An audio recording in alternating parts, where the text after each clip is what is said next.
اللہ اکبر، زاروں قطار رونے لگے. اسے کہا کرتے ہیں خلق سے محبت. رونے لگے تو کہا کہ افسوس مسلمانوں تم پہ، جب کل اس کا باپ موجود تھا تو وہ تمہارے گھروں کی تعمیر کرتا تھا، تمہارے بچوں کے لیے سائے کا اہتمام کیا کرتا تھا. آج وہ دنیا سے چلا جائے تو اس کی اولاد آوارہ پتن ہو، سڑکوں پہ آ کے بھیک مانگے. افسوس تم پہ کہ تم نے انصاف نہ کیا. اور یہ کہہ کے آپ علیہ السلام نے کہ حکومت کی طرف سے اس کے لیے پینشن کا انتظام کیا کہ جب تک یہ اس عمر میں نہ آ جائے کہ خود کھانے کمانے لگے، جب تک حکومت کی طرف سے اس کا وظیفہ ہے. یہ ہے سیرت جناب امیر، جس کو لوگوں تک پہنچانے کی. ابھی تک جو اسلام کا نقشہ کھینچا گیا نا وہ تلوار والا تھا، کہ تلوار کے ذریعے اسلام پھیلا. اسلام اس سیرت کے ذریعے پھیلا، اسلام کردار کی بلندی کے ذریعے پھیلا. وہ ابو لہبی تھی کہ جسے لوگوں نے اسلام سمجھا، وہ اسلام نہیں تھا. اسلام یہ ہے کہ مسجد کوفہ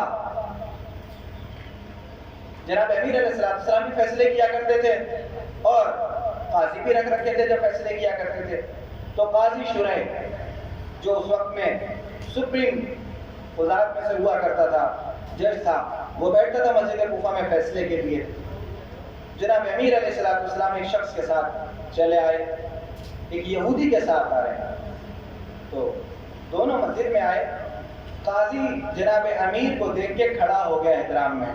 حضرت نے ڈانٹ کے بٹھا دیا کہ یہاں پہ میں امیر کی حیثیت سے نہیں آیا تھا، یہاں مدعی کی حیثیت سے آیا تھا.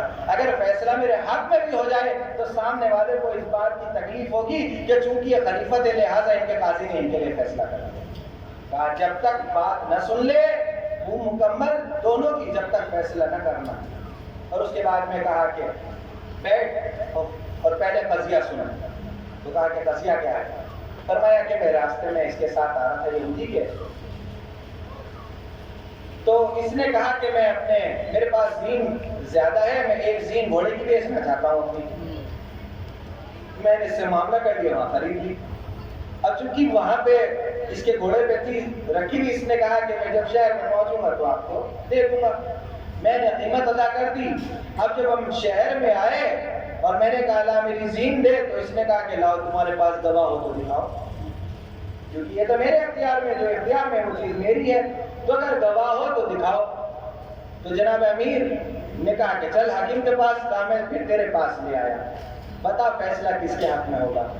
اس نے تمام تر گفتگو سنی. پھر اس نے یہودی سے پوچھا کہ بتا زین کس کے اختیار میں؟ کہا اب بھی میرے اختیار میں ہے. کیا انہوں نے تجھ سے خریدی؟ کہا نہیں خریدی.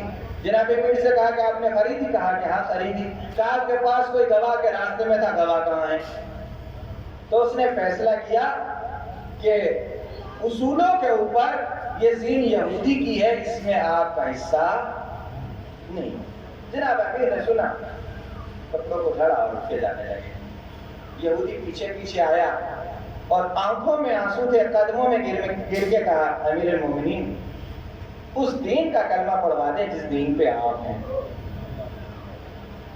حضرت نے فرمایا کیوں؟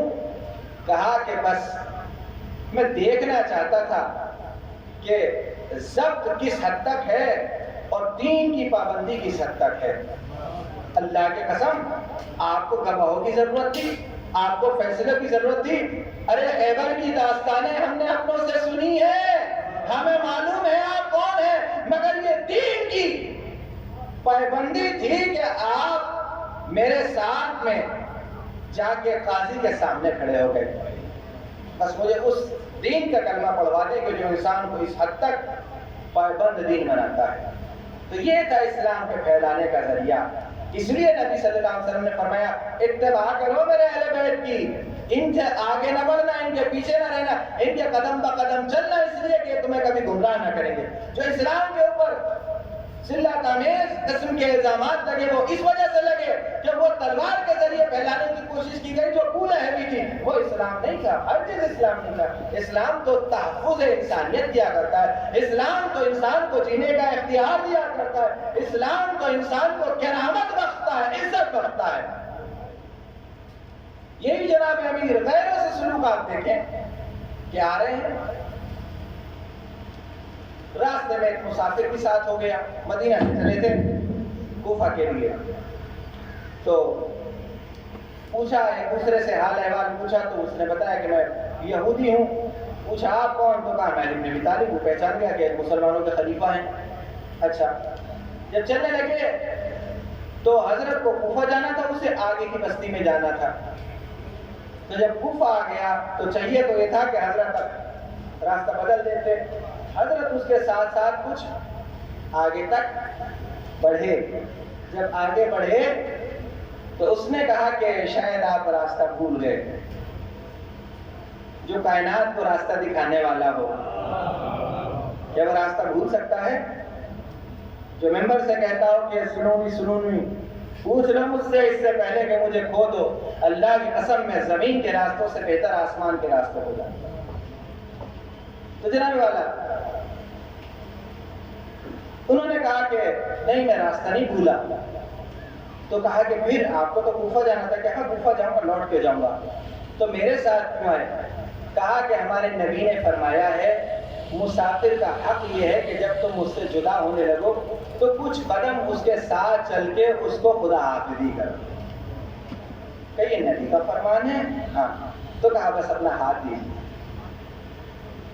اس لیے کہا کہ مجھے کلمہ پڑھا دیں، میری بیعت قبول کر لے اس دین پہ کہ جس دین پہ آپ ہیں، جو مسافروں کے حق کا خیال رکھتا ہو اور اس حد تک خیال رکھتا ہو کہ وہ یہودی اور مسلمان کے درمیان میں تفریق نہ کرے۔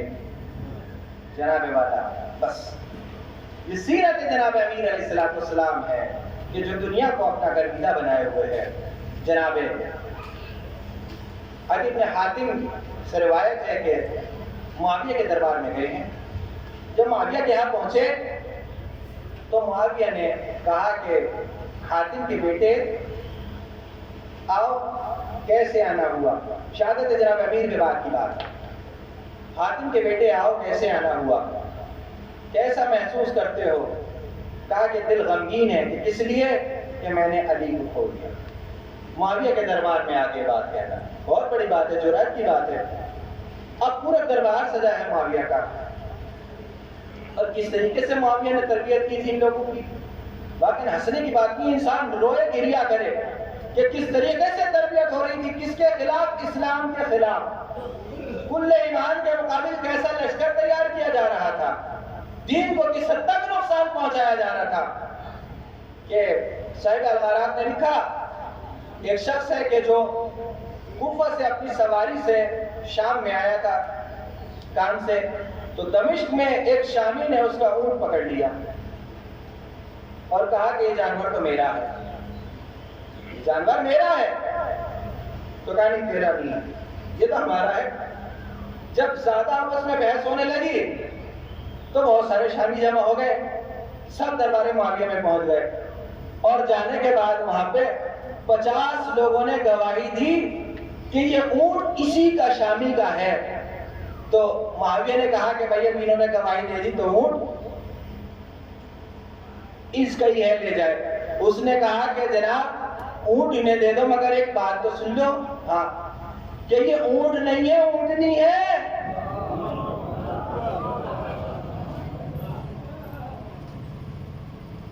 یہ اونٹ نہیں ہے، اونٹنی ہے۔ 50 کیا 50,000 گواہی دیتے تو نر مادہ نہیں بن سکتا۔ تو معاویہ نے کہا کہ بھیا دیکھو 50 کی گواہی ہو گئی، اب یہ اونٹ ہو یا اونٹنی ہو، بس اب جو فیصلہ ہو گیا وہ فیصلہ ہو گیا۔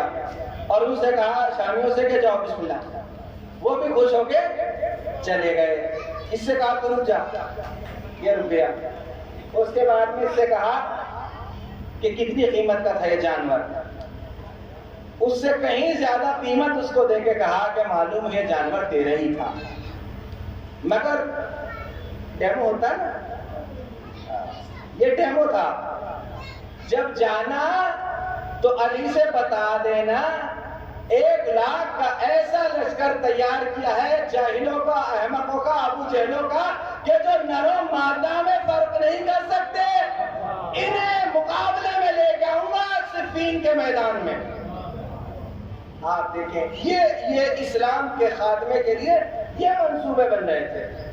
جہاں ایک طرف سیرت کے ذریعے لوگوں کو مسلمان بنایا جا رہا تھا، وہاں اس طریقے سے لوگوں کو جہنم کی طرف دھکیلا جا رہا تھا۔ اور جب صفین کے لیے جانے لگے نا، تو آپ نے وہ روایت سنی ہوگی کہ وہ جمعے کی نماز بدھ کو پڑھائی تھی۔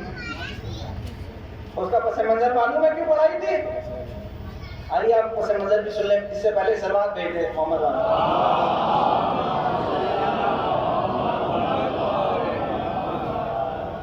صاحب غارات لکھتے ہیں کہ معاویہ لشکر تو لے کے جا رہا تھا، مگر ایک خوف تھا۔ باطل کے دل میں ہمیشہ خوف ہوا کرتا ہے، کہیں ایسا نہ ہو کہ حقائق واضح ہو جائیں اور لوگ بگڑ جائیں۔ تو اس نے کہا کہ عمر آج سے کہ بھائی جا تو رہے ہیں، مگر کہیں ایسا نہ ہو کہ قوم جو ہے جاہلوں کی، ایسا نہ ہو کہ یہ ہمارے خلاف ہو جائے، وہاں کچھ ایسا دیکھ لے۔ تو اس نے کہا نہ گھبرانا، چل۔ چلتے وقت بھی وہ گھبرانے لگا، تو اس نے کہا تو پھر ٹھیک ہے، پھر ابن چیک کر، اگر یہ پوری طریقے سے احمق ہو چکے ہوں، عقل کا استعمال انہوں نے بند کر دیا ہو، تو ہم چلیں گے صفین۔ اور اگر ان کے اندر ہلکی سی بھی رمق حیات باقی ہو، زندگی ہو، علم و شعور ہو، تو ابھی ان کی اور تربیت کی ضرورت ہے۔ تو کہا کہ اس کو کیا کیا جائے؟ کہا کہ لوگوں کو کہو کہ بھائی ہمیں جانا ہے سفر پہ، جمعے میں ہم سفر میں ہوں گے، آج بدھ کا دن ہے تو جمعہ آج پڑھ لے تاکہ سفر میں پریشانی واقع نہ آئے۔ اگر ایک بھی یہ کہے کہ جمعے کی نماز جمعے کو ہوا کرتی ہے، تو سمجھ لے کہ ابھی تربیت کی نہیں ہوئی، پوری نہیں ہوئی۔ اور اگر سب کے سب پڑھ لے تو بسم اللہ بس سمجھ لے کہ کام ہو گیا۔ اس نے کہا اچھا۔ آواز دی گئی نماز جمعہ کے لیے آمادہ ہو جائیں، سب نئے نئے کرتے خوشبو لگا کے نہا دھو کے غسل جمعہ کر کے پہنچ گئے۔ کسی ایک صحابی تابعی نے نہیں کہا کہ جناب آج تو بدھ ہے، بدھ کے دن کس رضی اللہ عنہ نے پڑھائی تھی کہ جو آپ پڑھا رہے ہیں؟ اللہ کا حکم جمعے کے لیے یا ایھا الذین آمنوا اذا نودی الصلاۃ من یوم الجمعۃ، جو ہمیں روز جمعہ جب آواز دی جائے، یہ بدھ کے لیے تو کوئی حکم نہیں ہے، مگر جب جہالت غالب آ جاتی ہے تو قرآن و سنت کو پس پشت ڈال دیا جاتا ہے۔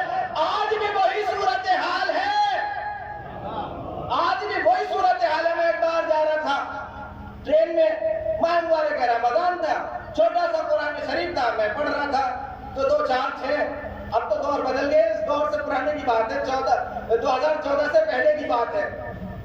اب تو فجر والی مشین ہی جو ہے وہ زم کھا گئی، اب تو زبان ہی نہ رہی، تو اس دور کی بات ہے۔ جا رہا تھا، اب انہوں نے دیکھا کہ میں قرآن شریف پڑھا تو سمجھ گئے کہ مسلمان ہیں۔ اس کے بعد میں پاس والے کچھ افراد تھے، وہ کچھ کھانے لگے، انہوں نے میری طرف بڑھایا، انکار کیا، انہوں نے زبردستی کہا کہ لے لو، اس میں سے میں نے اٹھا لیا، بس اب ان کا خون گرم ہو گیا۔ یوں کہنے لگے قرآن بھی پڑھتے ہو اور قرآن پہ عمل نہیں کرتے، کیسے مسلمان ہو جو روزہ نہیں رکھتے؟ میں نے کہا یہ بتاؤ کہ آپ کون سے مسلمان ہو جو سفر میں روزہ رکھتے ہو؟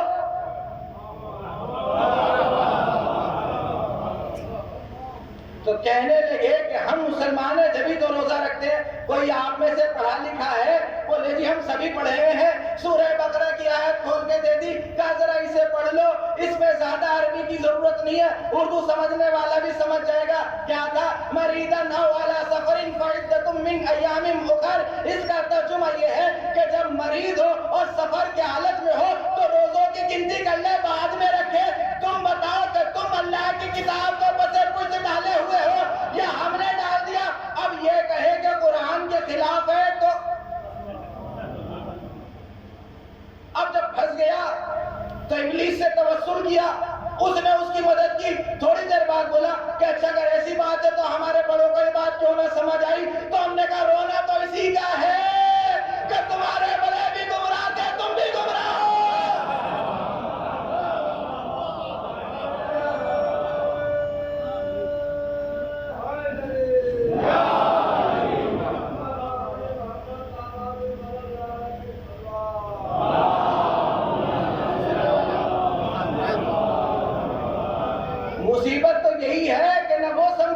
لوگ سمجھے ٹھیک ہے وہ گمراہ کرنے والے تھے، تم گمراہ ہونے والے ہو.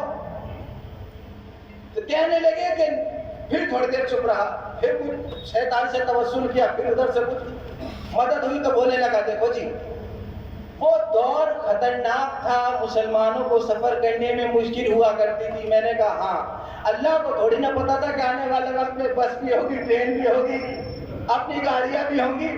تو یہ بات تم اللہ کو بتاؤ گے؟ یہ 1400 سال بعد آیت کے ساتھ میں بریکٹ لگا کے لکھو گے کہ جب بس سے جاؤ گے تو روزہ رکھ لینا، جب پیدل جانا تو افطار کر لینا. تو دوسرے والے نے کہا پیسنے کی زیادہ ضرورت نہیں ہے، ہم مقلد ہیں، بس ہمارے لیے امام کا فتویٰ کافی ہے. تو میں نے کہا ہاں اب تم صحیح جگہ ہے، بس اب چپ ہو کے بیٹھ جاؤ. ہوتا ہے جناب والا. تو جو اس دور کی بات اس دور میں نہ سمجھے، آج بھی ویسی ہے جناب، تبدیلی کچھ نہیں آئی. سامنے کی آیات کو دیکھ کے انکار کیا کرتے ہیں. آیت وضو کو آپ دیکھ کے اللہ سبحانہ وتعالیٰ نے کیا کہا، یا ایھا الذین آمنوا اذا قمتم الی الصلاۃ فاغسلوا وجوہکم وایدیکم، اپنے چہروں کو اور اپنے ہاتھوں کو دھو.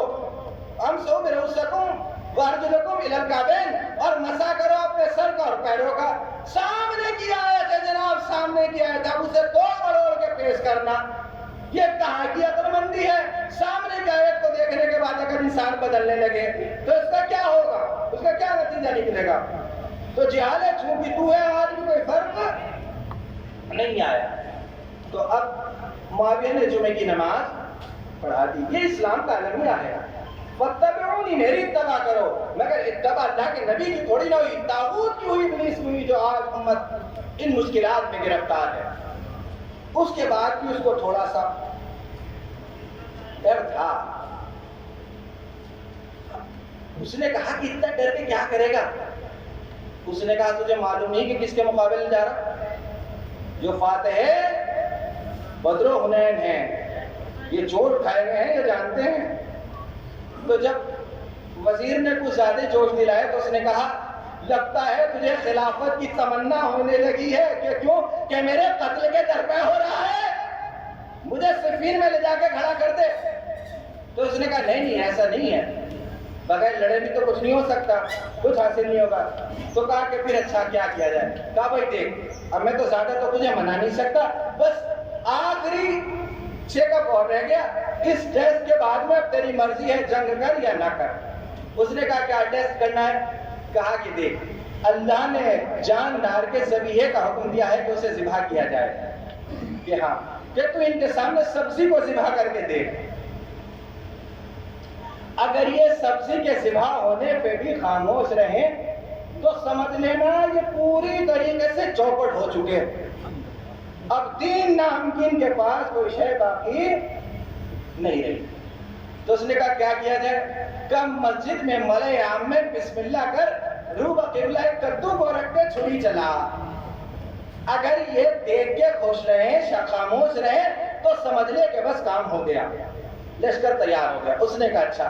لہٰذا جمعے کے بعد مسجد میں کدو منگایا گیا، قربانی کے طور پر اسے رکھا گیا، روبہ قبلہ کیا گیا، اور اس کے اوپر جب اس نے چھری پھیری لوگوں نے کہا الحمدللہ سبحان اللہ، کہا کہ بس آپ تیار ہو گئے. اب پوری طریقے سے اہل بھکتوں کی جماعت تیار ہو گئی. جناب والا یہ ہوا اسلام کے ساتھ. گریا کرے انسان، کیا کیا نہیں ہوا، کوئی نئی چیز تھوڑی نہ ہو رہی. یار جو کچھ ہوا پہلے ہو چکا.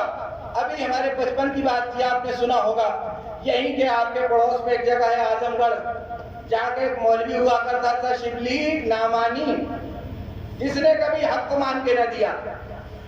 نعمانی نہیں تھا، وہ تھا نعمانی. تو جناب والا ہاں، اس نے کبھی حق کو قبول نہیں کیا. تو اس کی نسل میں سے ایک خاتون گزری اسرا نعمانی، کہ جس نے لندن امریکہ میں باضابطہ مردوں کی جماعت کرائی تھی. تو جب اس نے جماعت کرائی، پڑھی لکھی خاتون ہے، جاہل نہیں ہے، تو اس پہ کچھ مفتیوں نے بوال کرنے شروع کیا کہ ایسا نہیں ہو سکتا، ویسا نہیں ہو سکتا. انہوں نے کہا خاموشی میں ہی تمہارے لیے عافیت ہے، اگر جب تم زبان کھولو گے اور ہم نے زبان کھولی تو بڑا بھاری پڑ جائے گا. نہ جانے کتنے رضی اللہ عنہ ایسے ہیں جو لعنت اللہ علیہ بن جائیں گے. تو کچھ جاہل مفتی تھے، انہوں نے نہ مانا اور وہ اس کے خلاف بیان بازی کرنے لگے۔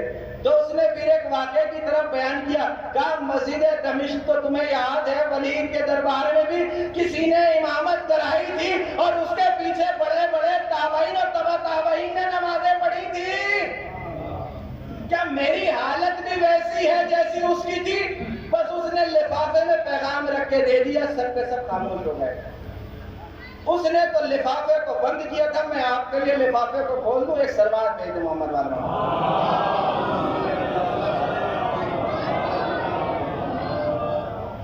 ہوتا یہ ہے جناب والا، ولید جس کے لیے حدیث ہے امت کا فرعون ہوگا، بہت نہایت پست فطرت انسان تھا جناب، نہایت پست فطرت انسان تھا۔ یہ وہ بدبخت ہے کہ جو شام سے چلا تھا اس ارادے سے کہ کعبے کی چھت پہ بیٹھ کے شراب پیے گا، اور مزے کی بات یہ ہے کہ 12 کی جو فہرست مبارک ہے نا خلفاء کی، اس میں اس کا بھی نام ہے۔ 12 تو پورے کرنے کی، کیونکہ حدیث ہے اللہ کے نبی کی، میرے بعد یکون من بعدی خلفاء 12 وکل من قریش، میرے بعد 12 خلیفہ ہوں گے، حدیث بخاری ہے، مسلم میں، سب میں ہے۔ تو 12 کی تعداد کو کہیں نہ کہیں کھینچ تان کے پوری کرنی ہے، تو 12 کی تعداد میں یہ دیا تھا۔ ایک بار قرآن سے فال لے رہا تھا تو وہ اس کے خلاف گئی، تو اس نے تیروں سے قرآن کو مار کے پھاڑا تھا، اور یہ کہا تھا کہ جب اللہ سے ملاقات کرنا تو کہہ دینا کہ ولید نے مجھے پھاڑ کے بھیجا۔ ایسا پلید انسان تھا، اپنی کنیز کے ساتھ بیٹھا ہوا تھا، شراب کے نشے میں تھا، اور اس پہ بھی نشہ غالب تھا۔ اور اس کے بعد میں سیوطی نے اس واقعے کو لکھا، کہتے ہیں کہ مؤذن نے اذان دی، تو جب آزان ہوئی تو کنیز نے کہا کہ جاؤ خلیفہ نماز پڑھا کے آؤ، تو اس نے اپنا امامہ کنیز کے سر پہ رکھے کہا کہ نہیں، آج تو امامت آپ کراؤ گی۔ روایت کے جملے ہیں کہ حالت جنابت میں وہ عورت اٹھی، شراب کے نشے میں محراب میں گئی، اور جانے کے بعد اس نے نماز کی تکبیر کہی، پوری مسجد تابعین سے تبع تابعین سے بھری ہوئی تھی، کسی ایک نے یہ نہیں کہا کہ اس حالت میں تو کیسے نماز پڑھانے آ گئی، اور تیرے پیچھے تو نماز ہو بھی نہیں سکتی، کیونکہ وہ معاویہ کی جو تربیت ہوئی تھی نا کہ خلیفہ کے مقابلے نہیں بولا جا سکتا، جو خلیفہ کرے گا وہ اللہ کا دین ہوگا، جو خلیفہ کے مقابل آ گیا وہ اللہ کے مقابل آ گیا۔ بخاری مسلم کی حدیث ہے، وہ تیری کمر کو پیٹ پیٹ کے سرخ کر دے، تیرے مال کو لوٹ لے، مگر تجھے حق نہیں ہے کہ تو خلیفہ کے مقابل آ جائے۔ یہ اسلام کے ساتھ جو ظلم ہو رہا تھا نا، حدیث سے گڑبڑ گیا۔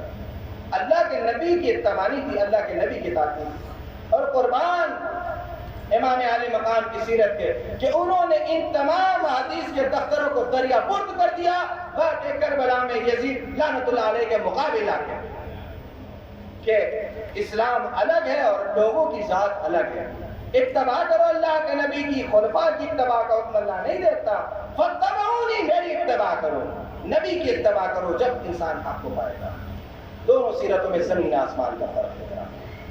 ہاں، واقعی کربلا نے حق و باطل کے درمیان میں تلوار صبح قیامت تک کے لیے ایسا دائرہ کھینچ دیا، ایسی کھائی بنا دی کہ اب حق باطل سے ہمکنار نہیں ہو سکتا، نہ باطل حق سے ہمکنار ہو سکتا۔ دونوں میں صبح قیامت تک کے لیے جدائی ہو گئی، مگر کتنی بڑی بڑی قربانیاں دینی پڑی ہیں جناب، کیسے کیسے جیالے افراد اللہ کی راہ میں قربان ہوئے ہیں۔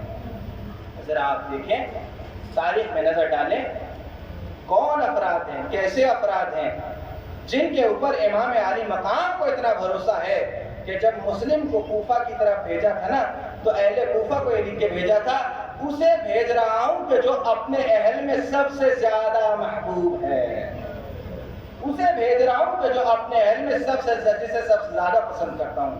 اللہ اکبر، اللہ اکبر۔ یہ وہ جیال افراد تھے کہ جو اللہ کی راہ میں نکلے تھے۔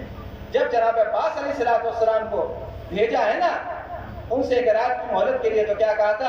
ارکب بنفسی یا اخی، اے میرے بھائی، تجھ پہ میری جان فدا ہو جائے۔ کون علی اکبر کہ جس کو دیکھ کے کہا ہو اللہ گواہ رہنا، اب اسے بھیج رہا ہوں کہ جو سیرت و صورت میں تیرے نبی سے سب سے زیادہ مشابہ ہے۔ کون قاسم کہ جب اسے بھیجا تو یہ کہا اے میرے بھائی کی یادگار تمہیں کیسے میدان میں بھیج دوں؟ اللہ اکبر، یہ امام علی مقام کی قربانیاں ہیں۔ آج 4 محرم آ گئی، اہل بیت علیہ السلام کی مصیبتوں میں اضافہ ہوتا چلا جاتا ہے، لشکر کے لشکر آ رہے ہیں، مصیبتوں میں اضافہ ہوتا چلا جا رہا ہے، تکلیفوں میں اضافہ ہو رہا ہے، اور ادھر اصبر الصابرین صبر کے ساتھ کربلا میں کھڑا ہے۔ اللہ اکبر کہ جہاں حور و غلمان پریشان ہیں، جہاں پہ انبیاء و مرسلین صبر کے جوہر کو دیکھ کے پریشان ہیں، وہاں صبر و استقامت کے ساتھ حسین اللہ کی راہ میں قربانیوں کو پیش کر رہے ہیں۔ صبح عاشور ہوئی اور ادھر عمر سعد نے پہلا تیر چلاتے ہوئے کہا، اے لشکر یاد رکھنا کہ سب سے پہلا تیر میں نے چلایا ہے۔ 30,000 تیر تھے جو ایک ساتھ امام کے لشکر کی طرف آئے ہیں، ایسا لگتا تھا کہ آسمان میں گھٹائے ہیں، اور وہ 30,000 تیر قیام حسینی کی طرف بڑھے۔ انصار آگے آ گئے، اے آقا مقتل کی اجازت دے دے، ہمارے ہوتے ہوئے سیدانیوں پہ تیر آئے، ہمارے ہوتے ہوئے ہاشمیوں پہ تیر آئے، ہم برداشت نہیں کر سکتے، ہم نہیں دیکھ سکتے۔ یہاں تک کہ جناب والا وہ جنگ کرتے رہے، اور ایک نے آسمان کی طرف نظر کی، اللہ اکبر، زہیر قین نے کہا، آقا ارے اب ہمیں بھی جنگ کی اجازت دیجئے۔ امام سے اجازت لے کے میدان کارزار میں آئے، آواز بلند کی، ارے تم نہیں جانتے کس سے جنگ کرنے کے لیے آئے ہو، یہ ساقی کوثر کا بیٹا ہے، اور اللہ کا غضب تم پہ ہو کہ یہ 3 دن کا بھوکا اور پیاسا ہو، اس کے اہل و عیال پیاسے ہو۔ ارے اللہ کے نبی کو کیا منہ دکھاؤ گے؟ کیا تمہیں روزے قیامت کا خوف نہیں ہے؟ صبر نے کہا رزقانی نہ کر، آ کے میدان میں قتال کر، قتال کرتے جاتے ہیں، جنگ کرتے جاتے ہیں۔ اللہ اکبر، ایک نظر دشمن پہ ہے، ایک نظر آسمان پہ ہے، کیا دیکھا وقت ظہر ہو گیا، تلوار کو روک لیا، امام کے پاس آ کے کہا، آقا وقت نماز ہے، آخری نماز آپ کی نیابت میں ادا کرنا چاہتے ہیں۔ امام نے روک کے کہا، اللہ تمہیں نمازیوں میں شمار فرمائے۔ اللہ اکبر، امام نماز کے لیے آگے آ گئے۔ زہیر ابن قین، ابو سمامہ امام کے سامنے کھڑے ہو گئے۔ ارے جیالوں کا عالم یہ تھا، جو تیر حسین کی طرف بڑھتا تھا، کبھی سینے پہ لیتے تھے، کبھی چہرے پہ لیتے تھے۔ اللہ اکبر، ادھر امام نے آخری تکبیر کہی، ادھر ابو سمامہ گرے، حسین دوڑے، سر کو اپنے زانوں پہ رکھ لیا، ابو سمامہ مسکرانے لگے، آقا نماز ادا ہو گئی۔ امام نے فرمایا، اللہ تمہیں جزائے خیر دے، تم نے رفاقت کا حق ادا کر دیا۔ بس یا اللہ الحمد اللہ تعالی اللہم سلام۔ الہی ہماری اصلاح و سلامت مساعدات جو اللہ کا بن ہمیں پروردگارہ امام زمان علیہ السلام کے ضرور میں توجیہ فرما، اور ہم سب کو ان کے انصار و مطلوب شامل کی توفیق عطا فرما۔ جہاں جہاں شاہد بیت میں بان بیت علیہ السلام آباد ہے، سب کی جان مالی سے قابل ناموں سے حفاظت فرما۔ جو عزادار ہیں جہاں جہاں عزاداری ہے سب کی حفاظت فرما، اور جو عزاداری کے اور عزاداروں کے دشمن ہیں الہی ان کو نیست نابود فرما۔ آمین یا رب العالمین۔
ہوں میرے چچا، عاصی ہوں میرے چچا، عاصی ہوں میرے چچا، علی سکینہ نے کہا، علی سکینہ نے کہا، علی سکینہ نے کہا، علی سکینہ نے کہا، عشق کے لیے آئی ہوں اموں کے پاس، آئے عباس، آئے عباس، آئے عباس، آئے عباس، آئے عباس، آئے عباس، آئے عباس، آئے عباس، حملہ کیا دریا لیا، حملہ کیا دریا لیا، حملہ کیا دریا لیا، حملہ کیا دریا لیا، عشق بھری پیاسا رہا، عشق بھری پیاسا رہا، عشق بھری پیاسا رہا، عشق بھری پیاسا رہا، عشق چلی ٹوٹ گئی بچوں کی آس، آئے عباس، آئے عباس، آئے عباس، آئے عباس، آئے عباس، آئے عباس، آئے عباس، آئے عباس، آئی نہیں کی رضا، آئی نہیں ان کی رضا، آئی نہیں کی رضا، آئی نہیں ان کی رضا، میں کرو جتنے رضا، مجھے لگا، میں کرو جتنے رضا، مجھے لگا، خدا علم داری کا آیا ناراض، آئے عباس، آئے عباس، آئے عباس، آئے عباس، آئے عباس، آئے عباس، آئے عباس، آئے عباس، سر کو سزا کا کہا، سر کو سزا آقا کہا، سر کو سزا کا کہا، سر کو سزا آقا کہا، شان وفا شان وفا، شان وفا، شان وفا، شان وفا شان وفا، شان وفا، شان وفا، خدا علم داری کا آیا ناراض، آئے عباس، آئے عباس، آئے عباس، آئے عباس، آئے عباس، آئے عباس، آئے عباس، آئے عباس، آئے عباس، آئے عباس، آئے عباس، عباس، آئے عباس،